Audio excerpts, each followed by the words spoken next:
welcome to the Repton Society Speaks podcast. Today we're back with the topic of COVID-19, something that's been very prevalent everywhere. Everyone knows about it, everyone talks about it. And today we have two special guests joining us, Florence Halford and Carlamarita Hazelgrove. Florence, who has a master's in the control of infectious diseases from the London School of Hygiene and Tropical Medicine, and is a current science, mathematics, and art tutor with Carfax Education, UAE. We have also our second guest, Carlamarita, who has a master's in medical parasitology from the London School of Hygiene and Tropical Medicine, and is also a current science and mathematics tutor with Carfax Education. Welcome to the podcast, and thank you very much for being here. I'm very much looking forward, and I hope this is informative for the people watching. And I think just to get the ball rolling to start off, I'll start with the question of what are all the different words and terminology going around with the COVID-19? We hear a new term every other day. Yeah, well, thanks for having me and Halmarita. So yeah, there are loads of new words that we're hearing recently. So we'll start off with COVID-19, the big one. That is the name of the disease itself and how it manifests in the body, the symptoms. Coronavirus, that is the type of virus that causes this disease. There are 7 coronaviruses that affect humans in total, 4 of which cause the common cold, and then the other 3 are MERS, SARS, and COVID-19. SARS-CoV-2 is the name for this specific virus that causes COVID-19. And then we've got pandemic, that is the name that we give to a disease that has crossed international borders and is prevalent globally. An epidemic is when an outbreak spreads beyond just one community. And then endemic is when a disease is prevalent at a constant level in just one area. And of course, when we read the newspapers, we see the number of cases, the global cases. So it's clear that COVID has been prevalent throughout the world. So I just wanted to ask, why has COVID-19 specifically been so prevalent when you compare it to other pandemics in the history of human life, I guess? Yeah, well, I'll compare COVID-19 to the SARS outbreak in 2003, which was also a coronavirus. So COVID-19 has a shorter latency period, which is the period before you are infectious in comparison with SARS. And this crosses over with the asymptomatic and symptomatic period. So you're actually often infectious before you start showing symptoms. So it means that with COVID-19, it's really hard to isolate people before they pass on the disease. Whereas with SARS, that was much easier. And you're actually only infectious about 10 days after being exposed to the virus. So yeah, you get asymptomatic transmission. That's a big factor. So yeah, it's harder to isolate and identify COVID patients often. There are often also non-specific symptoms with COVID-19. So you have the cough and the fever, which are common in lots of other diseases. If we look at Ebola, that had really specific symptoms. And so it was easy to identify and isolate Ebola patients and contain that outbreak. But often also COVID-19 patients don't show any symptoms at all. And so asymptomatic transmission is quite common in the community. And so, yeah, those are kind of the main reasons why it has spread so far. Yeah, one of the things that was quite a big question early on, I think, was people know if it was man-made or if it occurred naturally. So I think there's quite a lot of rumours going around on this topic, and I think most people have heard the rumour that it's from someone eating a bat.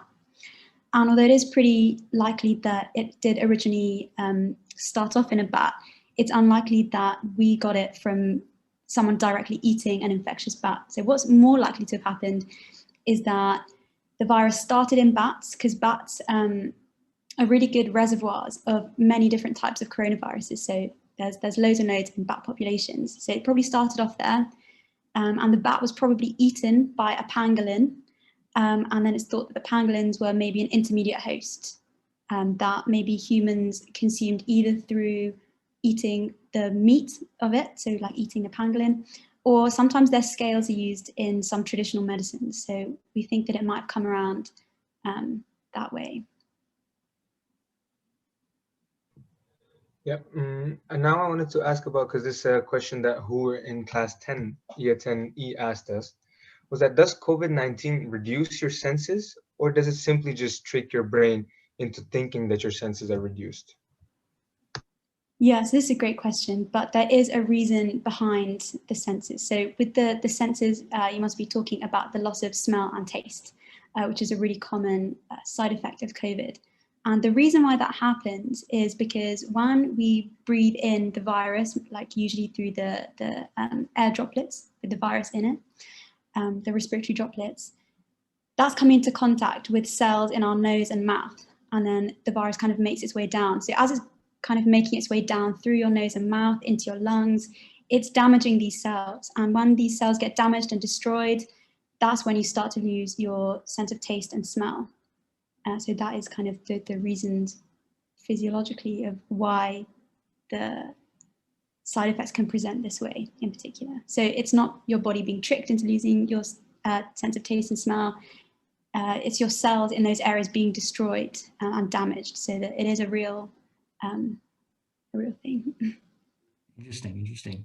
So now, of course, it's winter time. It's kind of cooler all around the world, and we see a spike in cases right now. Is there a temperature in which COVID is more likely to have an effect or more likely to spread? Yeah, so another great question. And earlier I was reading a study about this that was done quite early on in COVID. I think they published it in around July. But they were kind of gathering data for this study, and they found that 85% of the cases of COVID, like early on, were occurring in more temperate, less humid regions, so a little bit colder and more dry. And only 15% of cases were occurring in places where it was quite hot, humid climates. So there's kind of a bit of a correlation there that maybe hot weather slows the spread of COVID. Of course, we can see that it hasn't stopped it completely, but it does seem that maybe it slowed the spread, meant that there were fewer cases in these areas. And this is because viruses, not just COVID, but quite a lot of viruses, are very sensitive to temperature.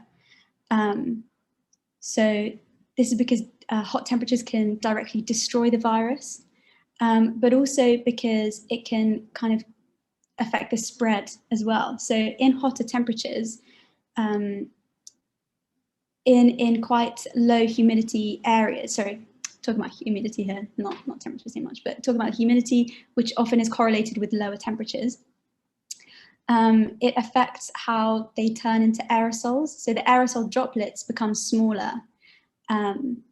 So obviously we know that COVID is spread through respiratory droplets, so it's going to affect the size of these droplets. And them being smaller means that they can suspend in the air for a lot longer, which may be a reason why transmission might be increased in these conditions. And also talking about temperature, so not just weather, but you see a change in temperature when you actually get the virus. So of course the fever is one of the big symptoms. And this change in temperature is because our bodies are trying to get rid of the virus. And as I said, that the virus is sensitive to temperature. So by us trying to increase our body temperature, that's a way to try and destroy the virus. So it's trying to make your body less hospitable to viruses. Yeah, and one thing that I think everyone is getting kind of tired of now is masks. So do you know what kind of protection masks offer for the virus? Yeah, I am quite sick of masks now, but they are really good, and they do protect transmission, and they protect you spreading it and receiving it. So as Carlamarita mentioned, the virus is transmitted through respiratory droplets. So when you exhale or if you cough and sneeze. So having a physical barrier in front of you can reduce the spread of the virus in that way. But different masks have different efficacies. So I've seen some masks that have a tiny respirator at the front, or like a kind of little hole. And those ones are not so good because they actually give a way for the virus to exit the mask. So I would advise against those ones. And then you've just got the fabric masks, which they're good as just a physical barrier. And then you have the blue medical masks. Those are also quite good, but they often have gaps on either side, so the virus can escape through aerosol through the sides. They're not completely effective either. Best ones are the N95 masks that cover your whole face and are tight fitting, but those are quite expensive in comparison to the other ones, and maybe should be reserved for medical professionals and vulnerable people. But they definitely do have some effect in preventing transmission. I guess because we're talking about, people being exposed and preventing transmissions. If someone was to, let's say, be exposed to the virus and they didn't get it, like what would be the reasons for that? Like they've been exposed, but they don't show any symptoms, or they don't, in fact, actually get infected by it. Yeah, so that could be due to a number of factors. Perhaps the individual's immune system is stronger than someone else, or maybe they were only exposed to a small amount of the virus. So if you're exposed to a larger amount, you're more likely to get the disease. And there's also been some suggestions that your blood type does play a role in it as well, but that's not being researched in much depth. And also maybe some individuals have partial immunity from exposure to coronaviruses in the past. But yeah, around 30% of individuals who are infected with COVID-19 don't actually show any symptoms. So yeah, you might be infected, but just asymptomatic, which is another reason why wearing masks is important, because you could still be transmitting the virus if you're asymptomatic. Yeah, and I guess the $1 million question, now that the vaccine has come, when do you think the pandemic will end? Is there a point when we can say the pandemic is finished, or? It's a very tricky question. And honestly, I don't think anyone knows. Yeah, again, as you said, $1 million question, just no one knows. So the way we try to predict what's going to happen with pandemics and even small outbreaks is through disease modeling. And so there are two types of models that you can make. You can make forecasting models and mechanistic models. So forecasting models use data that you've gathered already. So actual data from like the last few weeks or what's happened in the whole pandemic. And that uses that data to make short-term predictions about what could happen in the next week or so. And the second type of modeling, mechanistic models, is more about taking different factors into account to try and predict what could happen. So taking into account how humans move about, where we go, where we're most likely to pick up and transmit the virus, how long we're infectious for, different things about the virus, like how infectious it is, stuff like that, to try and predict what's going to happen. And these are really good, but they're not perfect. And most of the models that have been made throughout the history of the pandemic haven't predicted what actually happens. Most models predicted that after that first peak, kind of in March, after that first peak, it went away pretty quickly, but we can obviously see that's not what happened. So yeah, although we can try and model and take things into account, like putting lockdowns in place, putting control measures in place, using vaccination, there's no way to really accurately predict what's going to happen. So even the best scientists that are making these models have no idea really. I think to just quickly lead off your answer, how effective do you think the lockdowns were? Because I think, as you said, in March, everyone was like, we had really a low point of where the cases were going down, and prior to that, there were lockdowns in countries and everything. So what level, at what stage, like how important is it to actually maintain those lockdowns? And do you think like countries still need to imply them? Yeah, so I think the lockdowns are definitely a great idea. They really work. They're so effective. You can see from data, like if you look at graphs of case numbers and stuff in countries that have implemented lockdowns, you can see that it does cause the number of cases to go down. But also lockdowns aren't perfect because, number one, we can't have everyone locked down. People that are essential workers still need to go to work, working to make sure people have enough food, to work in hospitals, like emergency workers, stuff like that. They need to continue going to work and can't obey the lockdowns. And also, you can't really control everyone either. So human behavior, people often disobey lockdowns, and particularly like in England, it's supposed to kind of have lockdown, but people are not doing that. So although lockdowns are good, they're not perfect either, but they definitely should be implemented. I think also though, we can see in cases such as New Zealand that lockdowns have worked really well. They did such an effective job at making quite a strict lockdown, making sure everyone was fine, stuff like that. So I think lockdowns have been good in every country that they've been implemented in, but maybe they haven't been strict enough, and maybe they haven't been done for long enough. So a lot of the time people are kind of let out of lockdown when really it should have been going on a bit longer to make sure that the cases are really, really down, to make sure there isn't a second peak or another surge after that lockdown. Yeah, and I understand the idea that maybe people weren't obeying lockdowns, but then at the same time, countries that may not have, as good healthcare, places like Bangladesh and Pakistan, how come they recovered so quickly from the virus and now they're doing quite well with relatively low cases? So yeah, a number of factors should be taken into consideration with that one. Firstly, maybe cases aren't being reported correctly in all of the countries that you mentioned, like and Europe, but there are also maybe differences in social behaviours and cultures between these varying regions. So perhaps there may be more mass gatherings in some regions, and more compliance or less compliance with mask wearing and lockdown, like sticking to lockdowns and so on.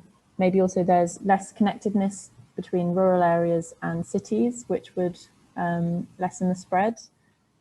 And as I mentioned earlier, perhaps the fact that Asia has seen quite a few coronavirus outbreaks in the past, such as the SARS outbreak in 2003, maybe this has provided a partial immunity to COVID-19. But yeah, I mean also perhaps in like the US, individuals are not as healthy as in other areas. One of the biggest risk factors for COVID-19 is obesity, and that is an endemic disease pretty much in the US and in other areas. So yeah, lots of factors are involved, but we should also bear in mind that perhaps the reported cases are not completely accurate in both areas. I think just quickly coming back to what Ibu asked earlier about the vaccines, I think now because the vaccines are starting to roll out, people are starting to take them. The question we got from Ibrahim, who's also one of the hosts, so I'll ask his question, is that what are the differences between each of the vaccines? Because I think people know a bit of information. They've heard that the Pfizer vaccine is built differently, a little different compared to a generic vaccine. So just in general, what are the differences in the different vaccines? Yeah, so the three main vaccines I'd say are the Pfizer vaccine, the Sinopharm, and the Moderna vaccines. And specifically, the Pfizer and Sinopharm ones are quite different in how they work. So first of all, you can compare how effective they are. The Pfizer vaccine is said to have a 95% effectiveness at protecting you against COVID, and the Sinopharm slightly lower. And I think there's a range of values that this could be. It's like around 50 to 70, 80%, depending on where you get your data from, I think. But in terms of how they work, so the Pfizer vaccine is the first mRNA vaccine that's been used in humans outside of phase 3 trials, which I'll come to in a second. What is an mRNA vaccine? And the Sinopharm vaccine is an inactivated vaccine. So two different types of vaccine. They kind of work a little bit differently. So with the mRNA vaccine, the Pfizer one, they inject viral genetic information into your body, so that means your body can recognize the viral proteins and can train the body to recognize these proteins if you come into contact with the virus. But you don't get infected because obviously it's not the whole virus, it's just some of the proteins. And the proteins they use in this case for the Pfizer one are the spike proteins, which are like on the outside of the virus, which you've seen like it looks a little bit spiky. So we can recognize those spikes if we come into contact with coronavirus. And the Sinopharm vaccine uses killed viral particles to expose the body and the immune system to again try and train your body to know what it looks like. So in both cases, if you come into contact with the virus after the vaccines, you're already kind of prepped. You know what your body knows what it looks like. You can quickly produce an immune response so that you can get rid of the virus before you get any symptoms and become ill. So those are the main differences, really, how they work. Interesting. You know, I've in fact got the Sinopharm already. I put my first jab, and but a lot of people are not getting the Chinese one as of yet, because I think what many people are saying is that we need to wait till the EU approves it. So is there a reason medically that the EU hasn't approved Sinopharm, or have they just not looked at it yet? Medically, I wouldn't say so. I think it's probably a matter of time. I think the EU will eventually approve it and license it for use in probably all the countries. But I think it's probably more a political problem, with Western countries having quite a prejudice and mistrust towards non-Western vaccines, which is so strange because I think the media has focused a lot on where our vaccines are coming from with coronavirus, and it's become like big news. Oh, like this country or this company is producing a vaccine and it's been a race to produce them, really. But for any other vaccine, you wouldn't think about where it comes from. You'd go to the doctor and get your TB vaccine or your rabies vaccine or whatever. You wouldn't ask and question where it's come from. I think it's, yeah, definitely more of a media kind of prejudice, I think. But also maybe to do with the, like, I don't know so much about how stuff works in the EU and how the like legislation happens, but it could be to do with kind of registration bureaucracy and how difficult it is to produce vaccines that have been kind of made outside the EU and to distribute those. I think probably multiple factors play into it. But I read an article earlier about how Hungary has approved the Sinopharm vaccine. So I think, again, it'll just be a matter of time before people realise there's nothing wrong with the Sinopharm vaccine. Yeah, I think people are quite relieved now. Finally, there's a vaccine. It's looking good. But Duncan from Class 10P also wants to know, why did it take so long for a vaccine to be made? So it didn't take long at all in comparison with other vaccines. It was really, really speedy. The usual timeline for vaccine production is 10 to 15 years. So the fact that it was made in less than a year, well, made much less than a year, but rolled out in under a year is pretty remarkable. Like there are some diseases like HIV and malaria, which have been, well, malaria has been around, is an ancient disease, and there's no effective vaccine available for malaria. HIV is 30 years old and still no vaccine for HIV. But yeah, so the vaccine timeline, you have to pass a number of checkpoints to be successful, which often vaccines do not do. The process comes into lots of obstacles, and it's just remarkable that the COVID-19 vaccines have not come into this many obstacles. And there were over 200 candidates to begin with. So yeah, really it's happened in record time. The predicted date for completion of this vaccine was actually like spring 2021. So it even did better than expected for this disease. But yeah, in comparison to other vaccines, it's very, very quick. Is that sorry, we'll continue. Yeah, has any stages been skipped to make it faster, or is it just that they've somehow made it faster?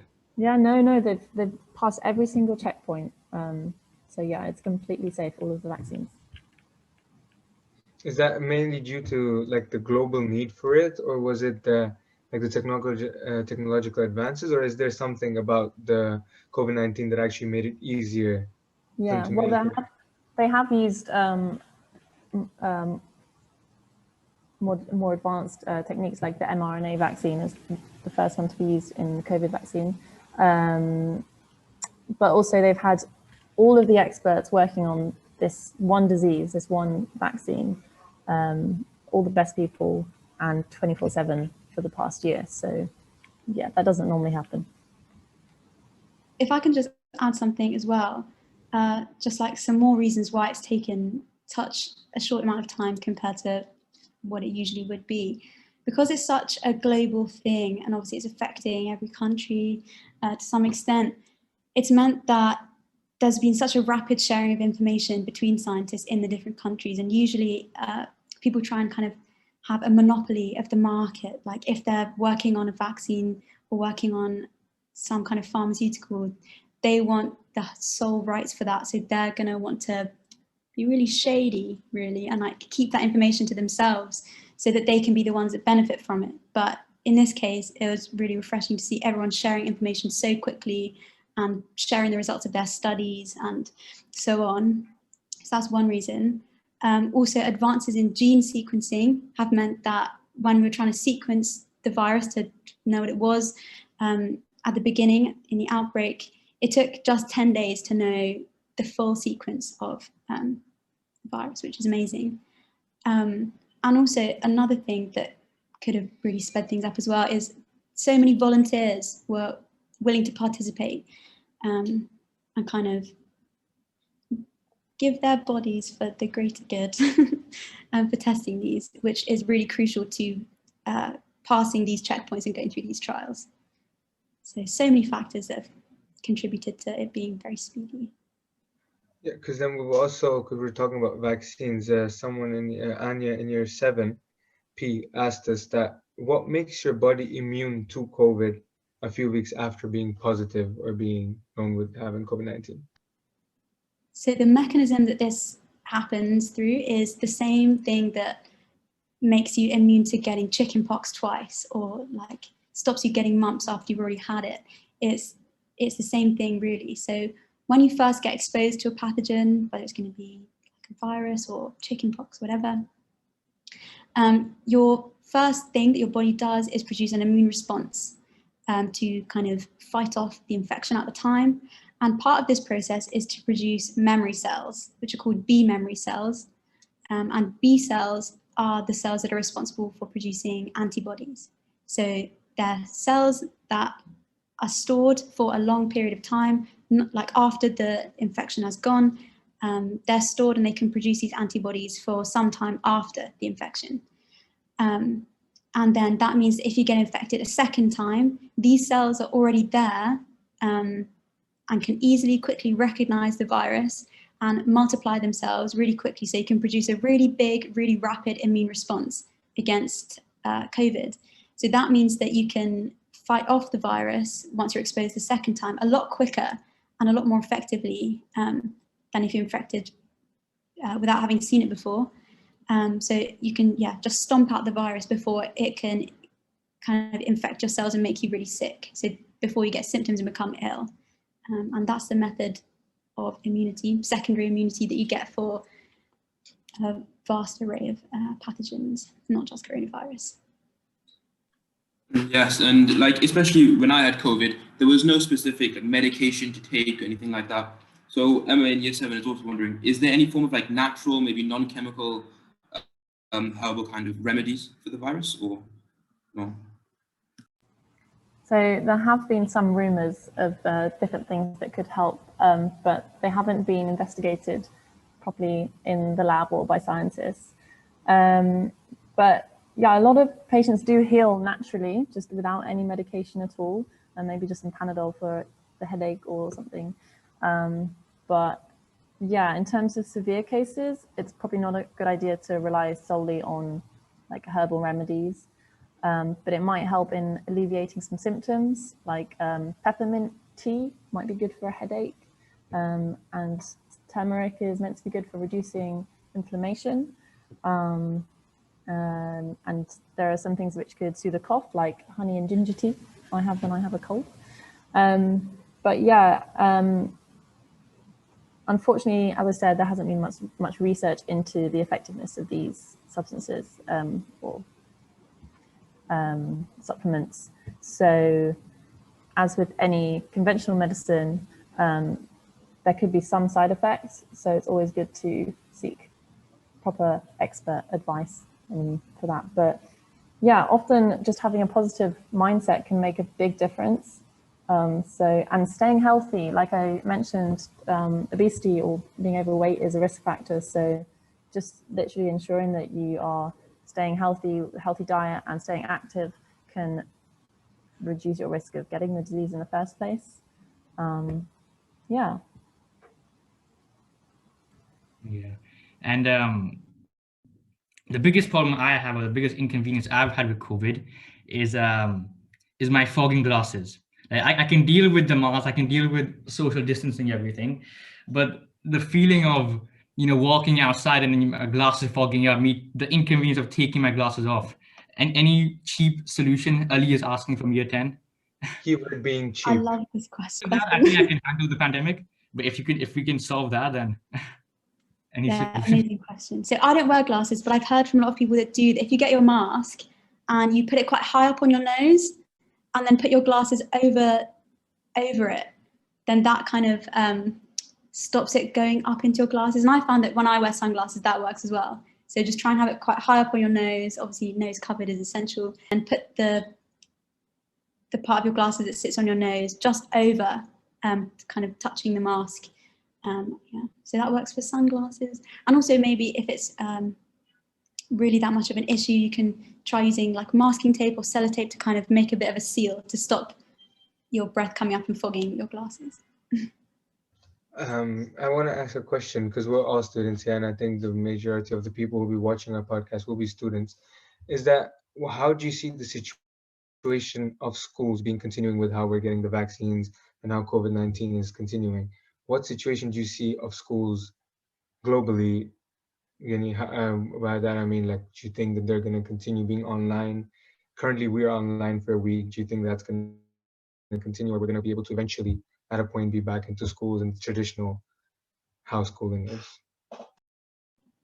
So just like the question before about when will it end kind of thing, it's hard to know really. Our models can't really predict that. And I'm not sure if there's many models to predict specifically when people will be able to go back and do class in person. Definitely class in person will resume at some point, but when is, like, that's more the question that's important, when. And I don't think anyone knows really. As soon as things get better, but we don't know when things will get better. But I think even though it may not be for a while, I think the integration of online school has definitely been a good thing, particularly for students maybe with disabilities or with learning difficulties that found it hard to be accommodated solely in in-person teaching. So I think it's definitely something that will continue to an extent. Maybe it will become an online in-person hybrid so that different types of students can be accommodated for. So when you'll start to do in-person school, that's a very difficult question. And also probably depends on the school itself and what they think is best. But yeah, no one knows really. Well, hopefully that'll be soon. And for now, I think from the questions that we had from our students, we've gone over them. And now I think if I just open the floor, if any of the hosts have any questions from themselves, and to Flo and Carlamarita to have anything further to add, to talk about, because it's a broad topic. I don't think we can cover all of it in a short amount of time, but whatever we have now. It was actually something I was wondering. So, like, in terms of the symptoms you have, how does being asymptomatic work? Because some people have next to no symptoms, while others like struggle a lot.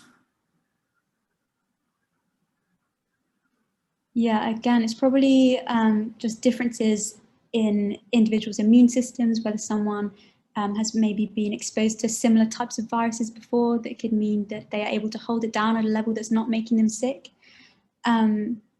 Those kinds of things. And also maybe the pathway that you're infected through could determine which symptoms you're going to have, if any. So for example, one of my friends got coronavirus, and the doctor said it stayed in his head the whole time. So he must have been infected maybe through touching something, then maybe touching his eyes or touching his mouth, because he didn't get any of the respiratory symptoms at all. It was just a fever and kind of a headache. So there's so many things that could affect why you don't get symptoms, but the most likely thing is just differences in immune system, meaning that you're able to kind of control it a bit more so that you're not actually getting these severe symptoms. If I can add to that, like with the reason, one of the reasons why we might have different immune systems, like it could be not just due to exposure to coronaviruses, but lots of different diseases, like when we were younger, and any other vaccines that we had, they might play a role. Also, our gut microbiome, that is recently shown to have an impact on our immunity, and so perhaps differences in diets and so on, that can impact if we show symptoms or not, and how severe the disease gets. But there are, lots of unknowns on that one. Yeah, uncertainties. I think there's a lot, even with the models, there's a lot of unknowns. Yeah, so with these new strains coming up, do we know anything about whether these vaccines will be as effective? Are these new strains more immune to the vaccine? Yeah, so I don't know if you've seen recently in the news, they've been talking about the South African variant and the Oxford AstraZeneca vaccine, because the South African variant has a mutation in the spike proteins, and that is what the Oxford vaccine is targeting. So it's actually shown that it is less effective. But with vaccines, the Pfizer and Moderna one, I believe, they are mRNA vaccines, which can be tweaked really easily. So although maybe the Oxford vaccine might take a little bit longer to change, the Pfizer and Moderna vaccines can be altered very quickly. And so they will hopefully be able to keep up with any new strains that come about, and the South African variant as well. So I think I want to ask after Ibu, why is it that COVID does not fatally impact children as much as it does to older people? Is that just based on them having stronger immune system at a younger age? Maybe not necessarily stronger, but maybe a different type of immune system. Like, of course, when we go through life, our immune system changes and kind of is on different levels throughout our whole lives. And we've seen with children, they are much less likely to get fatally ill, but perhaps are more likely to spread it because they're going to be the ones that have got it but are asymptomatic. And I think the reason for this might be that they're going to be mounting a really quick and effective immune response to shut it down before they get symptoms. So as I said earlier, why people can be asymptomatic, like they're just really preventing it getting to a level where you would start to show symptoms and become ill. And I think, in the immune systems of children, it's just a lot quicker. So that means that they can get it under control rather than allowing time for the virus to replicate, invade even more cells, destroy those cells, make you ill and have symptoms. And yeah, that's what I would say. If I can add something to that. So I read earlier today that if you have been vaccinated recently for something else, it actually could reduce your likelihood of getting COVID-19. So perhaps it's because children have had their routine vaccinations very recently. And so I don't think it's totally clear why, but that could be one reason. And that is also another reason to make sure you get your vaccinations. And obviously we've had the vaccine mutate once already.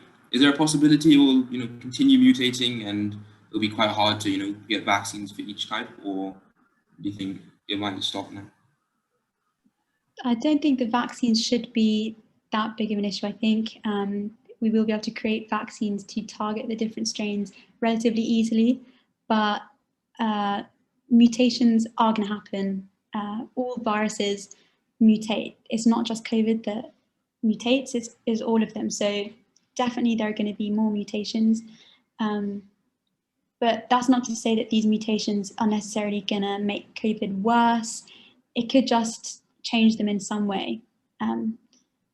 So yeah, there's definitely going to be more mutations, but I think the vaccine should be able to keep up, and especially with such a high global demand for them as well. I don't think there should be an issue. I don't know if Flo wants to add anything to that. No, I think I think you've covered it. Like viruses do mutate the very fast rate constantly. That is just how they work, but not necessarily for bad reasons. Maybe there are some mutations which cause it to be less virulent. But yeah, the vaccine should be able to keep up with that. So I think it's good that we had this little Q&A thing, because I know for me at least, personally, there's a lot of uncertainty, there's a lot of false belief that have been cleared out. So I think it's really good that we had this kind of time to clear uncertainties. Yeah. A lot of doubts that people had. Yeah, that's the word. I think I really just want to reiterate what Ibu said. Say my thanks to Carlamarita and to Flo.